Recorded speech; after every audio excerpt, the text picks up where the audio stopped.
creatures seek, or seem to seek in the Abyss Garden, this energy that they get from it. And so the idea here is to portray one of these deserted places in which one plant managed to grow, managed to thrive, because of its closeness to the black sands. And here, this place is a peculiar one, in the sense that it's close from two black sands. And so we do have here this idea of some intriguing balloon-like structure mounted on a very thin stick reaching for the skies, and around it a lonely plant slithering around, reaching for its top and finally growing into a nice rounded flower that absorbs the energy from the black sands and turns it into its own pollens, into its own source of energy, reaching so high that the other creatures can't ever get to it, but still they are attracted by this faraway light, by this faraway promise of energy, promise of pollen, of light. And so here we find ourselves with these two black suns,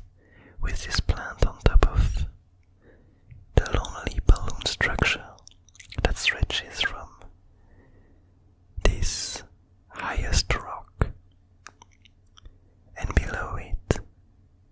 we have a species that we haven't encountered before, but that seem to be quite close from the species of the mergers. They have a similar body, they have similar eyes.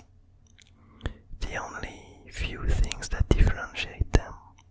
is that these ones have some kind of wobbly antennas, and they don't seem to be able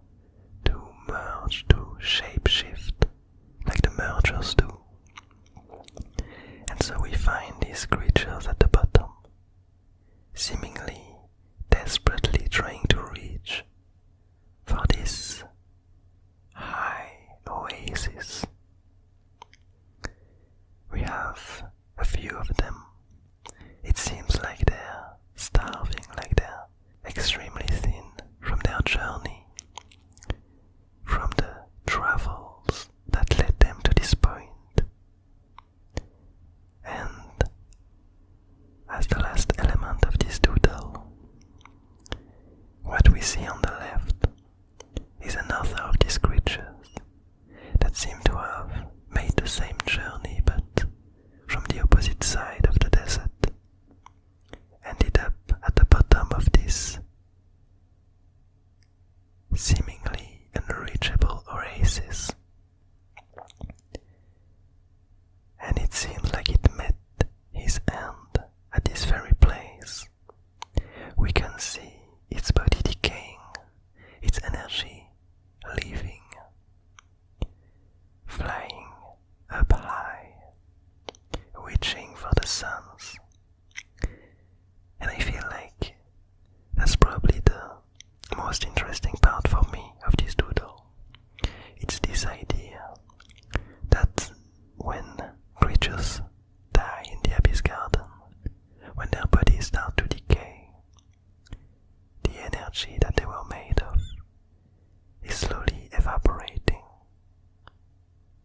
things that make it feel real.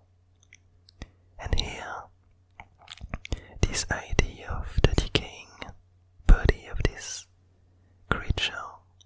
reaching back for the skies and not getting spread down where everything is deserted explains a lot of why this place is deserted. The fact that it's so dry, so hot, that any particles that detaches from a whole body ends up flying up and ends up being kind of turned and cut so thinly, so dry, that it turns into such light particles that in the end it reaches for the sky, where it enhances even more the feeling of heaviness and the feeling of unbearable heat that comes from it. And that's also why I like this idea of this central structure being portrayed as a balloon that reaches from this rock, because you could imagine that what's inside this balloon got heated up to such a level that it ends up being unable to go back down. All the things that it's made up inside kind of pushes it to go up, to reach higher, and the only thing that stops it from getting swallowed by the black suns is the fact that it's attached back to the ground. And that's finally the last part, the last mystery of this doodle, is that we've seen in a few times some structures like that here and there in the Abyss Garden, but we haven't yet met the different beings and creatures that end up creating these structures, that end up putting them here and disappearing afterwards. There only remains, only hints of what used to be, of what happened, but we, so far as I can tell, have no idea what this balloon